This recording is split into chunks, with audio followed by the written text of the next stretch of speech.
Kapatid, kung kilala mo akong lubusan, maswerte ka dahil ibabahagi ko sa iyo ang tamang lifestyle na kayang magbago ng buhay at kalusugan mo. Marahil narinig mo na ang low carb at intermittent fasting lifestyle o LCIF. Siguro nasubukan mo na ito o baka gusto mo palang simulan pero nahihirapan ka pang isustain dahil kulang ka sa tamang kaalaman. Kung naghahanap ka ng sustainable na diet, subukan mong pag-aralan ang low carb lifestyle.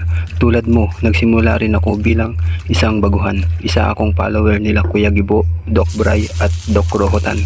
Sa kagustuhan kong maayos ang kalusugan ko, sa kanila ako nakikinig noong ako'y nangangailangan ng gabay tungkol sa aking health.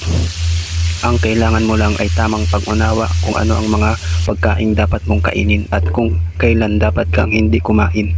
Iyan ang fasting. Sa una mahirap pero dapat mong tandaan, walang madali sa buhay. Isipin mo kung gaano katagal mong pinuno ng basurang pagkain ang katawan mo. Siyempre, ganun din katagal bago mo maibalik ang dating sigla o baka mas matagal pa.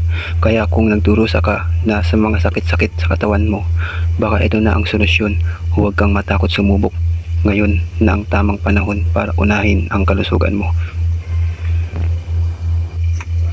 Kung umabot ka sa parteng ito, huwag kang mahihiyang mag-like. I-comment mo na rin ang iyong mga katanungan at i-share mo na ito kung may mga kilala kang nangangailangan ng tulong para sa kanilang kalusugan. Malay mo, ito na ang simula ng pagbabago nila.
Yung ating second meal for today. Meron akong pork and then chicken liver tsaka eggs. Tapos lahat po ng naniniwala sa low carb diet, mag like and comment lang po kayo dyan sa baba. Malaking tulong na po yan para sa akin. Salamat po sa inyong suporta. Mga low carber dyan, magsipaglabasan na kayo dahil marami na tayo at sobrang dami na po ang pinagaling ng low carb sa mga sakit nila. Continue to spread the truth. Huwag kayong maniniwala dun sa mga nagpe-prescribe ng gamot kasi yung gamot ay isang toxic lang din yan sa katawan natin. Dito lang po tayo sa mga pagkain kailangan ng ating katawan para tayo mabuhay ng malakas at healthy.